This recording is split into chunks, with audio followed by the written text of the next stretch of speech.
3075 Washington Road in McMurray, Pennsylvania. For more information or to make an appointment, call 724-942-3002.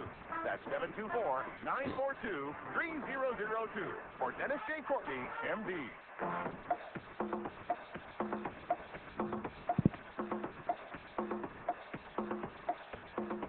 Good morning, everybody. Good morning, everybody, and welcome to AM Impact on Your Health. AM Impact on Your Health, where every day our goal is to have you learn at least one thing to help you live better and longer. AM Impact on Your Health, heard each and every Monday, Wednesday, and Friday from 8 to 9 o'clock. I'm Dr. Dennis Courtney, and I'm with you each and every Monday, Wednesday, and Friday from 8 to 9. AM Impact on Your Health, where each day you'll find current medical news, knowledgeable guests, fascinating health topics, and where we do encourage you to call in to join in. Today I will open it up to you. I'm going to share some of my, I'll call them thyroid pearls. We'll be talking so much about thyroid disease with you through the eyes and perspectives of a whole bunch of folks, none lesser than Dr. David Brownstein, who will be returning. But over the course of these many, many discussions and what I've been listening to on the KHB family of radio hosts, there are some things I need to share with you. I think that this thyroid issue has got some very stark statements to be made, and I hope to be able to make them to you today. Also, I'll give you that list, because you're good at keeping lists. Those 6 lab tests that you really have to have done in order to know that you've been correctly worked up for your thyroid disease and you've been correctly treated. And we'll get into that today, too. Now, of course, at any point in today's discussion, we have opened it up. This is a Monday morning version of the show, not a Friday, but still it is an open phone day for you. If you want to give us a call, we've talked about so many things that may have triggered some interest in you, so much about MCG testing. I hope you will give us a call about those, and if you have any questions or comments. What if you have been a most recent person who was tested with the MCG? What did you think of it? Especially if you've already had a discussion with me afterwards about, well, how all that went and what the test really did reveal, whether you thought it was accurate or not. Always interested in your perspective. The number to do that, of course, is 412-825-6262. That's 412-825-6262, the number to give us a knock on the door so I can let you on in the store. We will open them up today for your comments. Hopefully you'll take me up on my offer. Now, as the month unfolds, we have turned the page. Oh, yes, we are squarely in the month of May now. May 2nd, as a matter of fact. I spent a wonderful evening last night with Dr. Ed Kondrot. He has, repaid me, I guess, is the better way of putting it. He's been a guest on my radio show so many times, and last night I've sort of repaid the favor back to him by having, he invited me to be on his radio show. Now, he does have a coast-to-coast radio show that goes on Sunday evenings, 5 o'clock his time, 8 o'clock mine, which was fine. And I spent an hour talking about eye disorders and his really looking forward to getting some additional help in eye treatments through many of the things that we offer here in our office. So I enjoyed that hour with Dr. Ed Kondrot. We had a couple people call up from throughout the country during the show. I'll try to get you a link to tell you where to go find that show if you'd like to hear more about it. Ed did reveal to me, however, that folks were all filled here in Pittsburgh, at least from the eye treatment seminar perspective. Total of 11, one over normally what he allows. 11 patients are going to be taking us up on our offer to be involved in an eye treatment seminar, which you heard so much about. It's going to take place here in May. Next Monday, as a matter of fact, it gets kicked off 9, 10, and 11 of May. 11 patients will be participating now, and I'll be looking forward to working side by side with Dr. Kondrot. He taking a very much focused approach to eye conditions, eye disorders, eye evaluations, and treatments. And then my evaluation and proposed treatment plan for the additional benefits that one can obtain through the things that we do here. Anyway, the treatment seminar itself is all filled. However, what is not filled and never really will fill, we'll make certain that we always have room to invite you in, is that generalized treatment seminar on the 9th, the evening of the 9th, where we open it up to you and allow you to come on in and, meet Dr. Kondrat. You can meet me if you haven't already. We'll both be here in attendance, making short presentations on our own, but really allowing you to come on in and ask us questions. You can have a personal perspective from those questions. Try to get as much information as you can about how you think we might be able to help you, and allow us to answer to your queries face to face, and get comfortable with meeting us, and maybe comfortable with ultimately coming under our care. Anyway, that is still going to be held and still wide open for the 9th in the evening. Now, that'll be after a full day for those 11 patients are going to be taking the treatment seminar.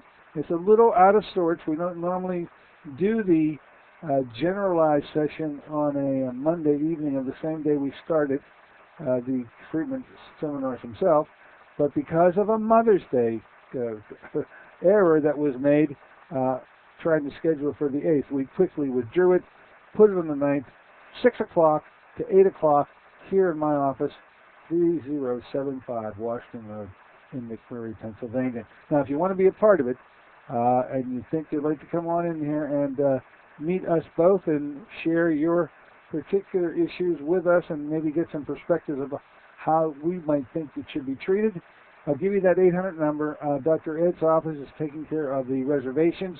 Reserve a seat, please, by giving us a call at 800-430-9328.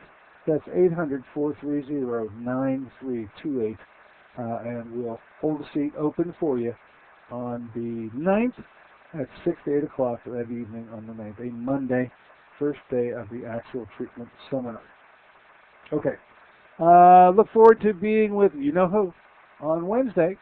She, talking about Dr. Susan Smith-Jones, will be back with us on our next show on Wednesday, talking about and finishing up this discussion of the spring cleaning issue. Cleanse is a better word. A body cleanse, organ cleanse, detoxification, a la Dr. Susan Smith-Jones. I know you'll be looking forward to being with her on Wednesday. I know Bill and I are very much looking forward to. We think a lot about Dr. Susan Smith-Jones. Then a newly inked guest, of course you know him, and every so often I joke with him and say, well, when you emerge from the woods, then we get an opportunity to bring you onto the show. I'm talking about the king of oregano himself, Dr. Cass Ingham, is going to be a guest here next Wednesday on the 11th. We just got contacted by his office on Friday to ink this schedule change, and so I hope you'll look forward to, as you usually do, Dr. Cass Ingham, a very powerful public speaker, but a man with a powerful message whenever he shows up here, and you've all responded well to him in the past. I know you look forward to him returning when we can get him in here, and so we just think that when he'll be with us on Wednesday, the 11th, Dr. Cass Ingham, and I've yet to receive an email on something he'd like to talk about. Seeing as the last time he was here, we wanted to talk about hypertension, and he was nice to do it. He had written a book on the subject to boot, but it's still an open-ended thing about what our discussion will be. The fact that he'll be here will make the discussion very interesting, will it not? Okay. Then, of course, excuse me here. On the 13th of May, David Brownstein returns. Dr. David Brownstein, a noted author extraordinaire, personal friend of mine from the state of Michigan. Original books were thyroid related. It was on iodine, then followed by the book on thyroid disease itself. We got a kickoff with this topic, and Dr. Brownstein, he was with us on the 15th of April. I can't forget that was the tax day. And then now returns on the 13th to finish up our discussion on thyroid disease. You responded very well to him the last time he was here, so put a little check mark on your calendar. And then the 16th, a Monday evening here in the office, Standard Process, the company, is going to be here spending some time via their representative, Mr. Brian Foltz. Been on our show talking about the product line offered by Standard Process, but you have continued to support Standard Process, at least those who come to my office. We carry a very large line of supplements, and because the line can get so complicated with them, we're going to let Brian spend some time talking about the company itself, the entire product line, and how to take a look at it to see how to select the supplements that you'd like to be purchasing for yourself. The company, by far, is one of the fantastic companies out there, which there are so few. I put them right up in there in high regard when compared to other very, very good companies also. Now, that rounds out the calendar as I see it. Before we take a first break, in the news, should mention, this one caught my eye yesterday. It's straight out of the Trib Review, but a little tongue-in-cheek issue here with respect to, here's the byline, how hospitals treat patients will affect Medicare payments. Now, I thought that they were talking about the results. You know, we have the PHC4 group, and we've been bringing you information about the, here it comes, Pennsylvania Healthcare Cost Containment Council. We now call it PHC4. And by the hospitals of Pennsylvania turning in stats on their hospital mishaps and hospital-acquired infections and readmissions, we have been viewing our hospitals in a very critical eye for quite some time. I have to admit I've been not too happy with how those results ultimately were used, but that's another story. I thought this byline had to do with that issue of the results that hospitals come across with respect to the patient care delivered and the individuals who are treated in terms of how well they recover without getting any additional problems. And that, in fact, is not what this article is about. It has to do with, well, do you know those exit interviews? If you've been in a hospital or really in any outpatient facility for any reason, you'll notice that on the way out, folks are trying to get you to have an exit interview with you about, well, how things went for you while you were in their facility and what you thought about them and what you thought. Did you have any suggestions? You know what I'm talking about?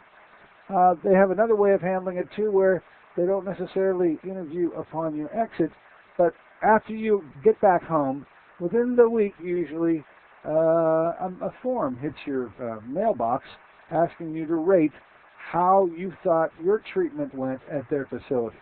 So in one way or the other, you know what I'm talking about in terms of how they're getting information.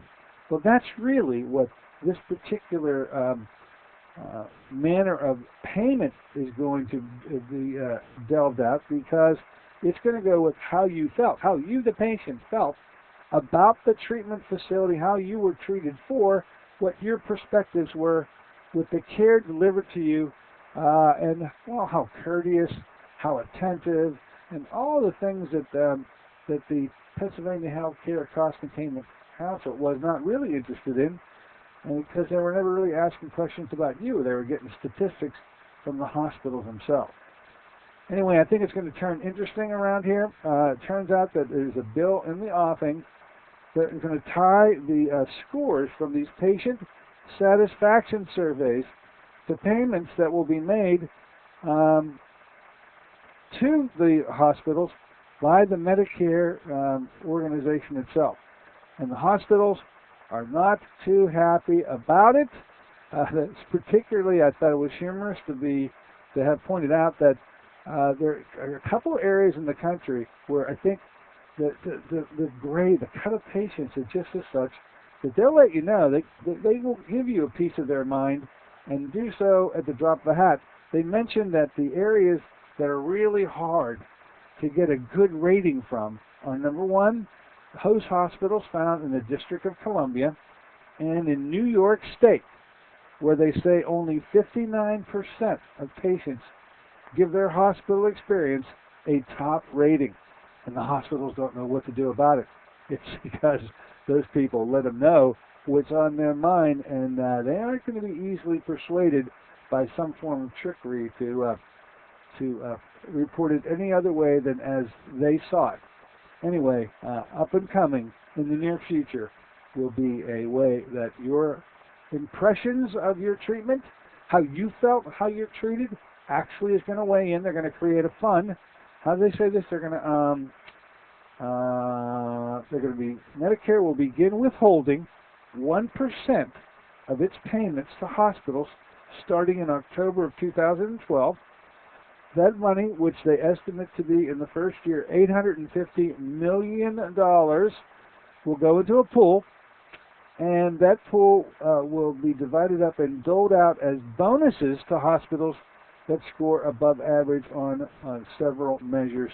They haven't finalized what those measures will be, but hospitals are kicking and squirming going down the road on this one.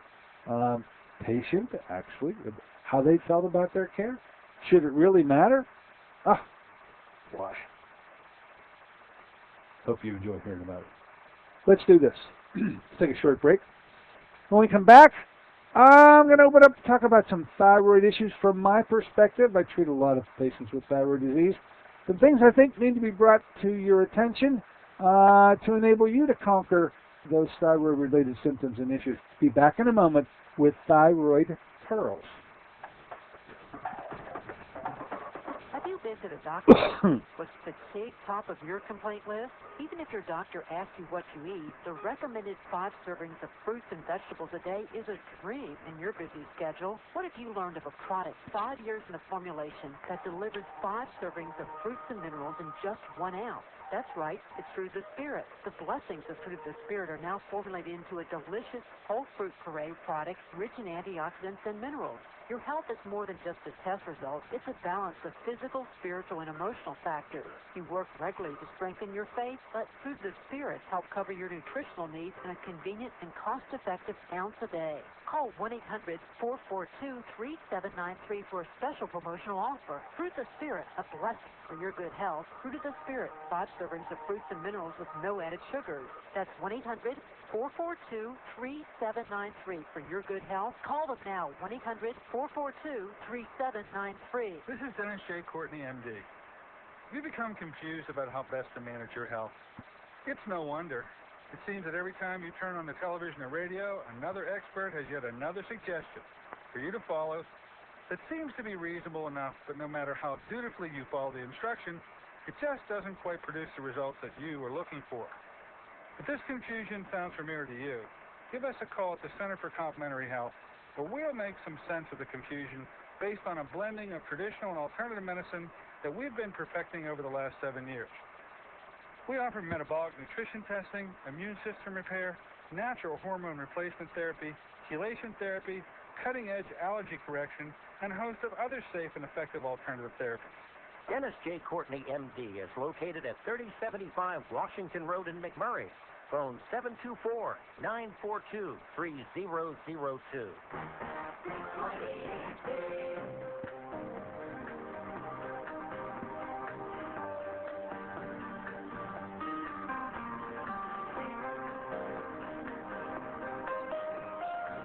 Hey, good morning, ladies and gentlemen. Welcome back once again to AM Impact on Your Health.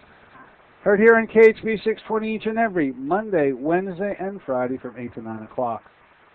I'm Dr. Dennis Courtney with you today on a Monday morning version of the show. We've turned the page. We are now into the month of May. Festivities abound us this month. I've pointed them out to you, and we'll be continuing to do so as the month marches on.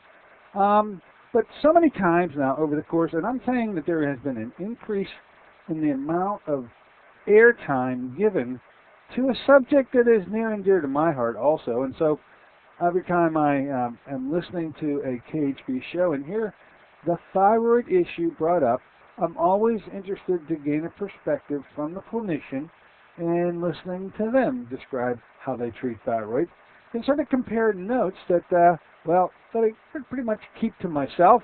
But after show after show after show, and then us here on AM Impact doing so many shows on thyroid, I thought we finally came to the point where I should share with you some of what I'll refer to as thyroid pearls in order to help you maybe sift through this mess. I believe it is a mess. I believe some honesty has to take place in a conversation between you, the listener, and someone like myself, a practitioner, to enable you to keep it on the straight and narrow to get your thyroid issues resolved. And so I hope you enjoy the next few moments as I help share with you some of the things that I've learned over the course of many years, some begrudgingly. I had to go kicking, screaming down the road to come to the realization of some things that I wasn't really expecting. And I hope to be able to share those with you too. Now look, we still open it up for you today. You're allowed to give us a call. Talk about anything on your mind whatsoever. The number is 412-825-6262. And I will listen for a knock on the door. And the moment I hear you knock, I'll let you on in the store. Anything on your mind is okay, whether it's thyroid related or not. But let's see how this goes. I will say that I think it's been universal now. Most of the scatter and the chatter about thyroid disease from the KHP family is one that I believe shows that they're right on. That I think it is an axiom that all of you should appreciate now, that the diagnosed thyroid disease only should occur with two components, two items, and two items only. And number one is a list of your symptoms. Easily able to sift through. There's some 80 plus worth of symptoms that are associated with thyroid disease. I happen to carry a list of 20, the top 20, and I have my patients fill out these questionnaires over and over again, as a matter of fact, but it never ceases to amaze me how afflicted people can be. When given the opportunity to describe those afflictions, they do so almost not understanding. And I think here's a perspective I'll share with you. I think they think that everybody feels as lousy as they do. And when I point out to them, and especially usually I'm talking to ladies who are having the vast, much greater number of all-inclusive symptoms as opposed to their male counterpart. Oftentimes in my office, I have a husband and wife combination, and the wife just gets done filling out a list of the 20 top symptoms, and let's say she's got 18, and this is not unusual, 18 of the 20 symptoms. She's got it, and over half of those are experienced to the maximal degree. So they're very intensely perceived by that patient on a daily basis. And when I explain to the female who has just given me that symptom sheet, I say to her, you know what, if I gave this sheet of symptoms to your husband who's sitting right next to you, he wouldn't have a single one of those symptoms. Not one.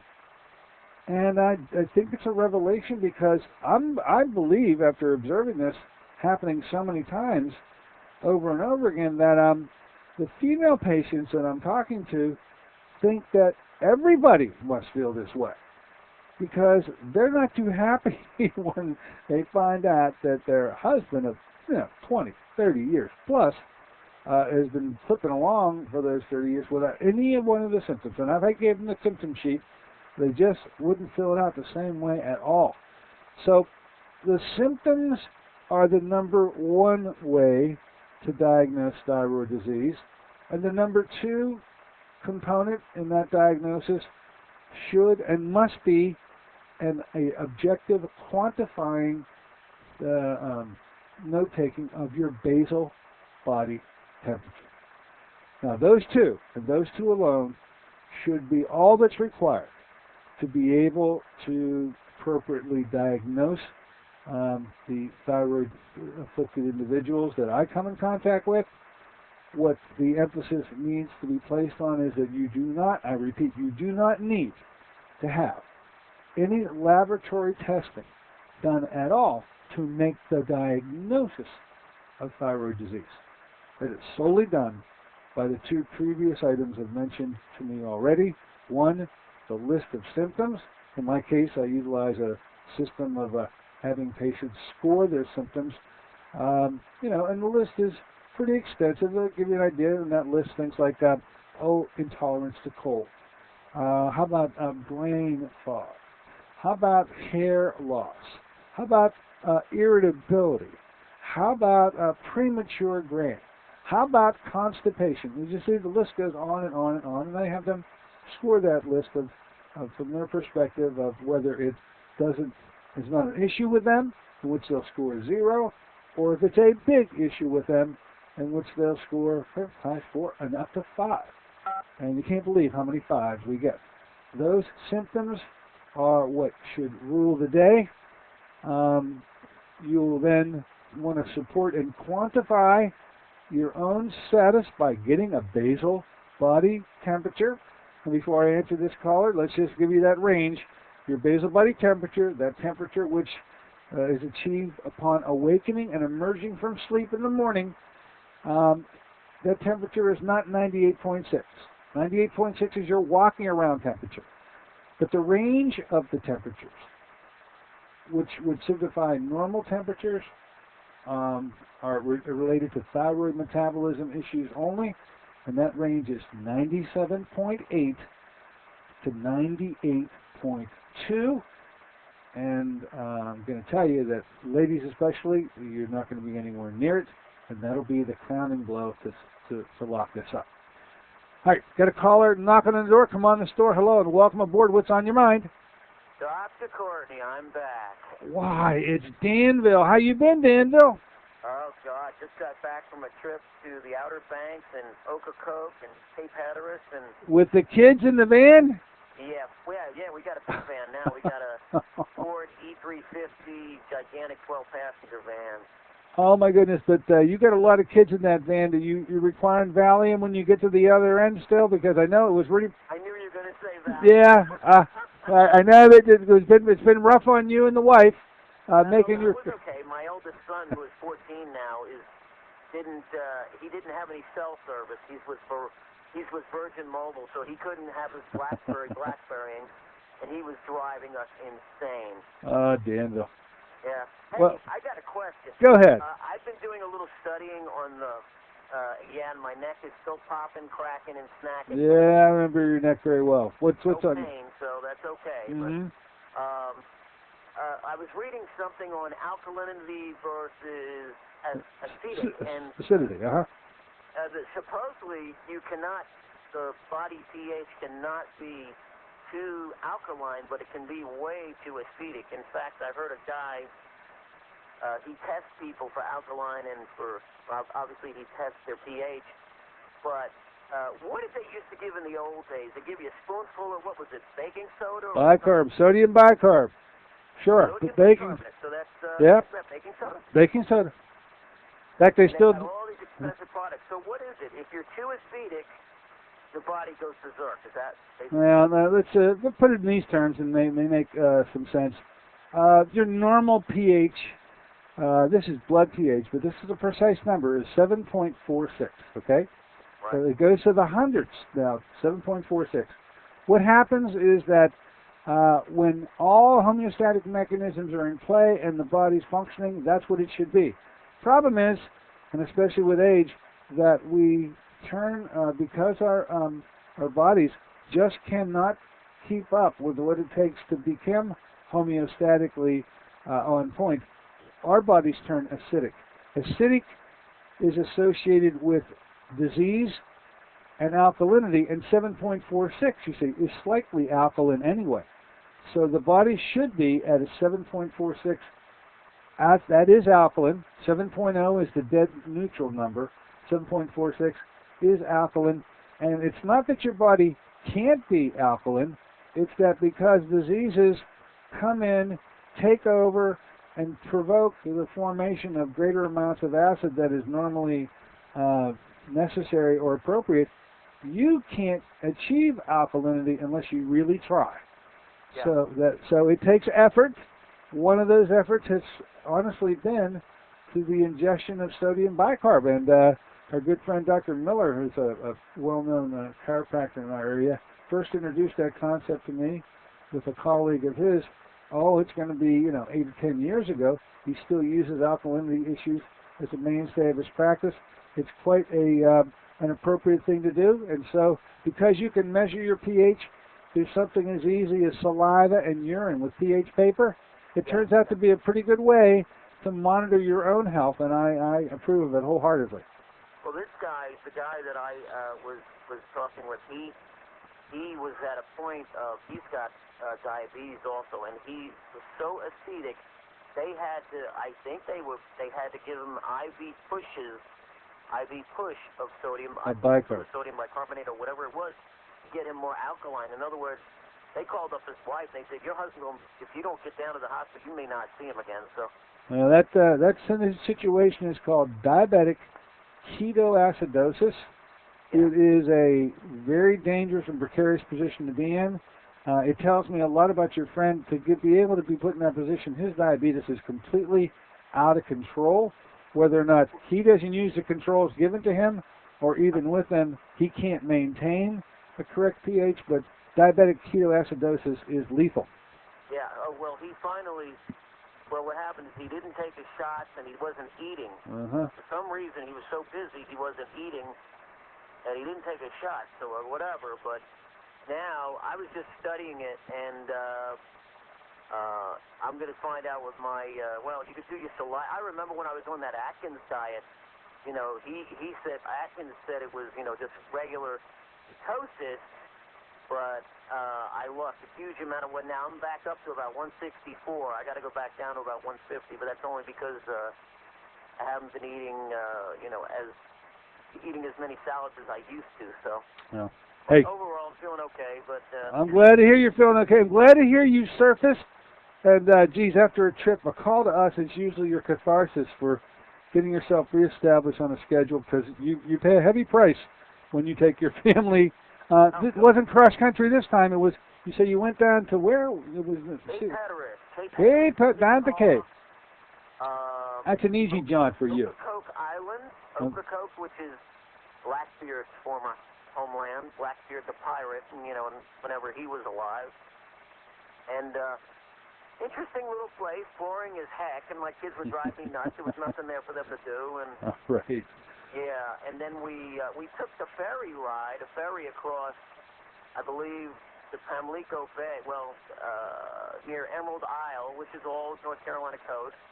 And that was a 3-island ferry ride. They had more fun on the 3-hour ferry than, they loved it. They were like facing into the wind, and the wind was like 50 miles an hour, and they were standing up sideways, against the wind, and they loved it. Well, hey. Danville, thanks for resurfacing. Enjoyed hearing from you. Hope you and your wife have an enjoyable springtime as we move into summer. Keep in touch and keep listening again. All right, Doc. You have a great day. Okay. There he is. Ladies and gentlemen, Danville has checked in. We're waiting for you to check in, by the way. You can give us a call yourself. You don't have to tell me that you're just coming back from a trip. You can just, whatever on your mind is okay with me, at 412-825-6262. Now, with respect to those labs, okay, and the standard labs that are ordered are 3. They are, they don't need to be ordered in order to make a diagnosis. In fact, better that you don't even have them to try to dissuade what logic should tell you. If your symptoms are present, and especially in a bunch of symptoms, and the intensity of those symptoms are present, that's pretty much the diagnosis right there. However, confirm it with the basal body temperature, which should be under 97.8. And sometimes, by the way, it's not, well, not sometimes, most of the time, it's not even close. It's not like 97.7, and it's well down into the 96s sometime, which is completely out of whack. Under basal conditions, your body temperature should not be that low. Now, it may not be necessary in order to be able to diagnose thyroid disease to have laboratory results, but I say it's very much necessary to have laboratory results to know how and in which way you're going to have to treat this in order to correct it. The standard 3 labs that are ordered by medical doctors are T3, T4, and TSH. TSH that comes from the pituitary gland.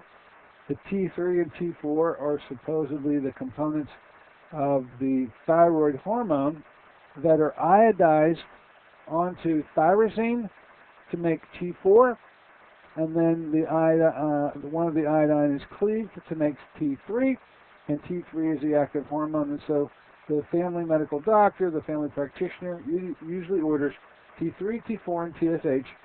If they're found to be in normal ranges, the ball game is over from their perspective.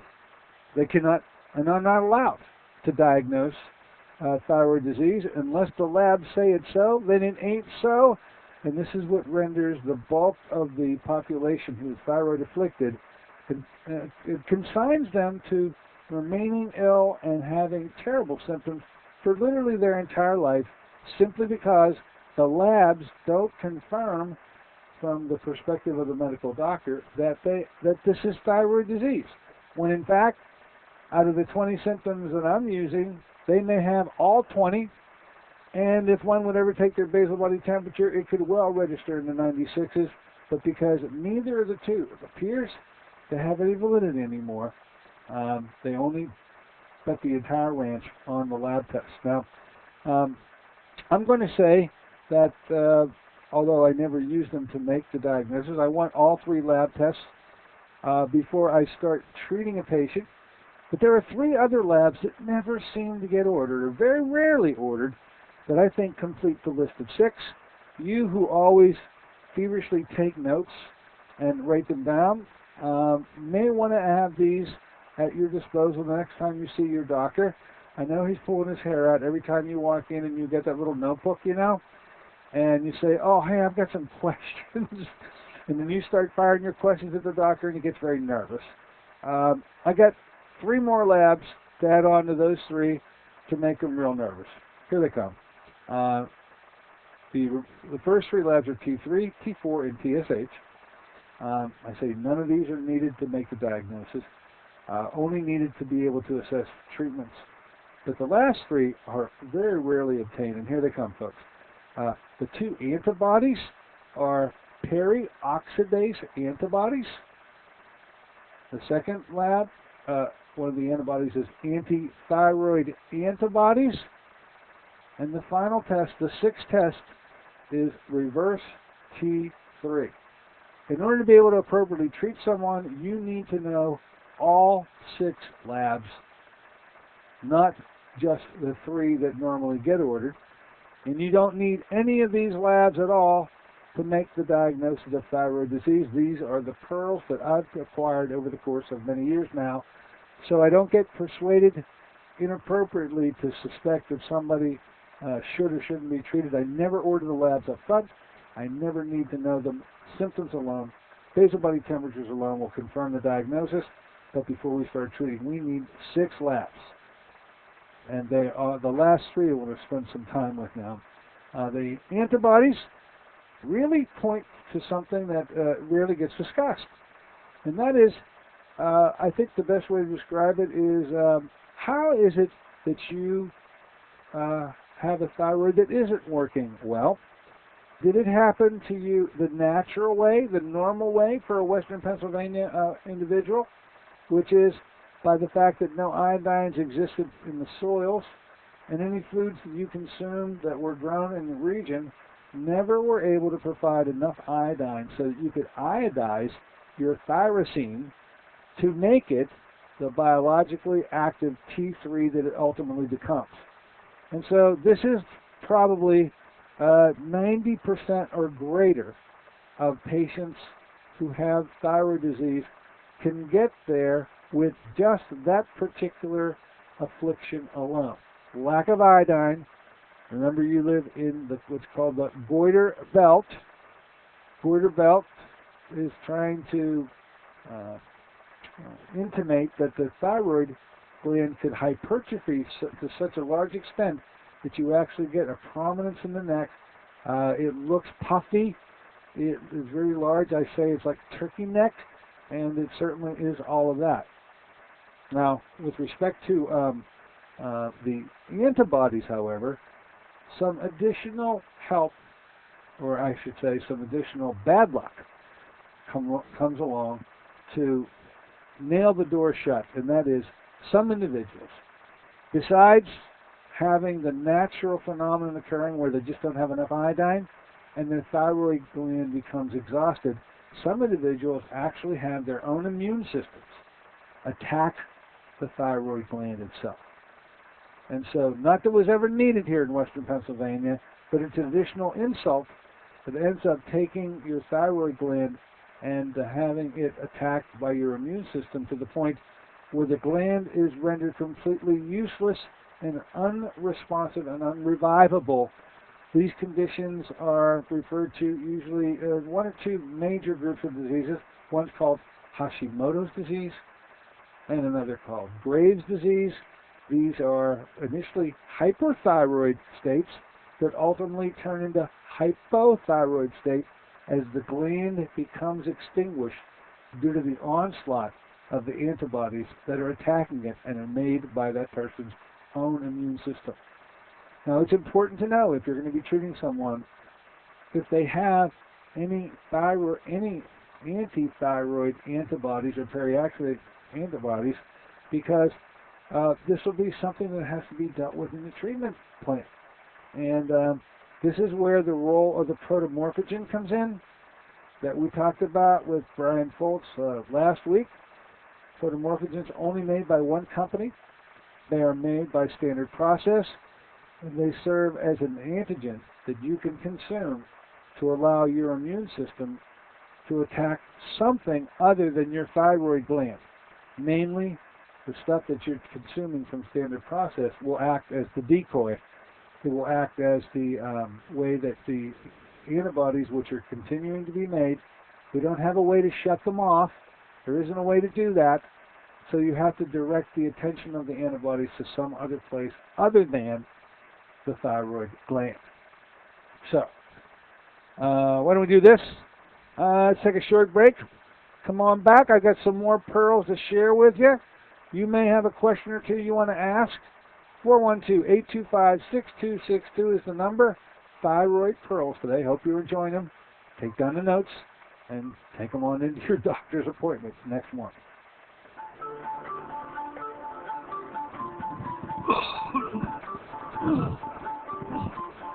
This is Dennis J. Courtney, MD. Have you become confused about how best to manage your health? It's no wonder. It seems that every time you turn on the television or radio, another expert has yet another suggestion for you to follow that seems to be reasonable enough, but no matter how dutifully you follow the instruction, it just doesn't quite produce the results that you are looking for. If this confusion sounds familiar to you, give us a call at the Center for Complementary Health, where we'll make some sense of the confusion based on a blending of traditional and alternative medicine that we've been perfecting over the last 7 years. We offer metabolic nutrition testing, immune system repair, natural hormone replacement therapy, chelation therapy, cutting-edge allergy correction, and a host of other safe and effective alternative therapies. Dennis J. Courtney, MD, is located at 3075 Washington Road in McMurray. Phone 724-942-3002.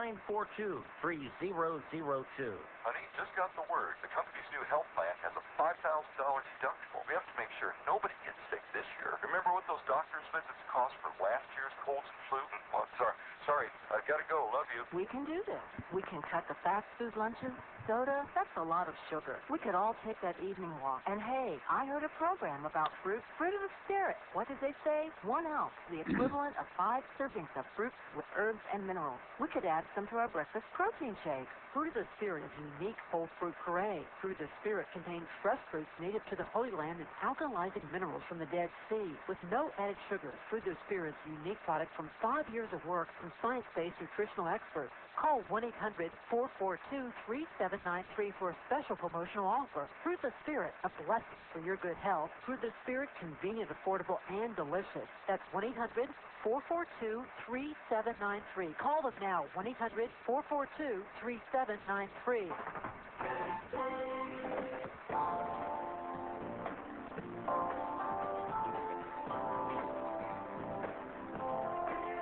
Good morning, ladies and gentlemen. Welcome back once again to AM Impact on Your Health here on a Monday morning. First show date in May program today. Today we have opened it up to you if you've got a mind to give us a call, 412-825-6262. I've been talking about thyroid pearls, things that I've gained in terms of how I've learned to approach thyroid disease with the patients that I see in my office. Thought I'd share some of them with you, these pearls, which I think are mainstay items that I've come to acquire over many, many years of working with thyroid patients. Talking about those labs, how about this concept? I think it's an important one to bring in, which is, as I listen to the family of hosts here on the KHB, in the KHB arena, I continually gain the impression that, well, all you need to do is bring in with the thyroid. This is a concept that I think we all would like to think works at all times with any disease that we choose to and have a mind to dealing with. And that is, if your body needs help, bring in what the body needs and it will cure itself. It will fix itself. And I'm afraid that I have been deluded into thinking that's possible, everything that needs to be fixed. And in fact, when it comes to thyroid issues, it rarely, if ever, is true. Meaning, if you need the nutrients, appropriate nutrients, and you supply them, if you bring in the iodine that's so necessary, and I agree that you put and have patients supplement with iodine, bring in the selenium, remove heavy metals, provide glandular supports, that this is all that is necessary and required in order to be able to rescue the thyroid. So that rescuing the gland is the objective. And I need to tell you that in trying many, many years to do just that and rescue the gland, I found it to be possible in only a few cases. Those cases always seem to be in the younger patients, teenage, early adulthood. Certainly as we approach the ages of 30 and above, at that point, I've never found rescuing the gland to be possible to get someone and it's back and established in a euthy. Euthyroid is a healthy thyroid state. And to get their thyroid completely functioning is virtually impossible if what the approach is going to be is to supply your gland with what it needs. It may work in other areas of the country, it may work in other areas of this world, but here in western Pennsylvania with the title of border belt being slapped on us for good reason, that by the time we're well into our 20s, the ability to rescue gland is pretty much impossible, and so therefore it almost is always going to require the use of the thyroid hormone itself. There are a couple preparations preferred over another, but the concept of, no, I'm going to be taking my iodine, and that's going to put me in good stead in this particular situation, doesn't usually come true. And I was surprised to learn and had to finally go with what I was going to use to treat my thyroid patients, which initially did try to deal with this without using the hormone itself. Well, that turned out to be an experiment that I learned otherwise, and so thyroid hormone is administered and it's not taking a medicine. I don't want you to feel as though, as sometimes I think you're given the impression that it is, that if you resort to taking some pharmaceutical preparation, that that's somehow a failure, that that's taking a medicine, when in fact it is taking a hormone which your body should supply you naturally, and if it can't, and if it won't, you're going to have to supply that hormone because your body requires it to function appropriately. So it's not a matter of taking a medicine at all. Thyroid hormone is no medicine. Thyroid hormone, if you don't have it, is available to be able to be purchased pharmaceutically, and it has to be done with a prescription and all that. But I've just learned over time that to try to rescue the gland by supplementation, more than likely, does not work. Now, in keeping with that, and if you believe that your supplementation regime is and has corrected your thyroid issues, then I'll ask you to put yourself to the same test that I put myself to when assessing the very patients I was trying to treat in a rescue mode instead of a replacement mode. And there are just two ways to do it, folks. Number one, you better see a reversal of all those symptoms. And so if someone has provided you with a list of those 20 symptoms, I happen to use 20. There are so many others lists that are much more amplified than that. But, okay, the top 20 list of thyroid symptoms that these people are rated, there better be a change. There better be a movement toward improvement in all of them. And I will tell you that when we were trying to rescue the gland alone, that wasn't happening. The second thing I'll say that has to occur is that basal body temperatures ultimately have to normalize. So if you use the identification of symptoms as well as basal body temperature to make the diagnosis initially, if that's what your practitioner has done, then you can't change that in terms of a use in the assessment of the success of that treatment. If you have symptoms, they better be resolved or resolving in order to know you're on the right track. And if your basal body temperatures are low, they better be increasing and ultimately moving into the normal range of 97.8 to 98.2. This is the only way to assess the success of the treatment intervention. And when put to that test, if you were able to have your basal body temperature reestablished to normal and your symptoms resolved, then in your case, whatever it was that brought you there was appropriate, and if it was able to be done without the use of actually taking the thyroid hormone itself, well, all the better. In my experience, only very few and mostly young female patients were only able to have their gland rescued to reverse their symptoms and to change their temperatures back to a normal rate. The vast majority of patients are going to require the thyroid hormone itself in order to have that occur. What never needs to be used, and I think maybe this is a message to the conventional medical community more than anything else, is that they seem to watch the labs and the labs only. Remember, they needed the laboratory analysis to begin with. If in fact someone shows a very elevated TSH, because that was what happens when you get in a hypothyroid state, the TSH goes up and the T3 and T4 go down. They love to see that shift when they put a patient on Thyroid, which I think is the wrong preparation, but nonetheless, what happens is the doctor repeats lab tests, finds that the lab tests start to normalize. They never question the patient on how they're feeling, and they've never asked the patient to even do a basal body temperature to find out if their temperatures have arisen.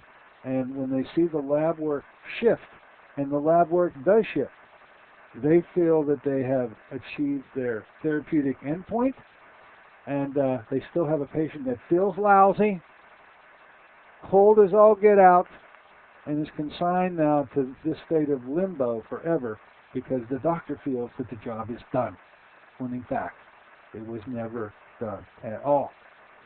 So, you utilize, if you are thyroid afflicted, the reversal of symptoms and the temperature normalization as your treatment goals, and never worry about changing the labs around in order to have them switch, because that does not mean success at all. The last thing to mention would be, if you do have and have been diagnosed with thyroid disease, you are in a special category all unto yourself. Because quite frankly, you are so ill from your thyroid disease that you actually had it detectable by laboratory evaluation alone.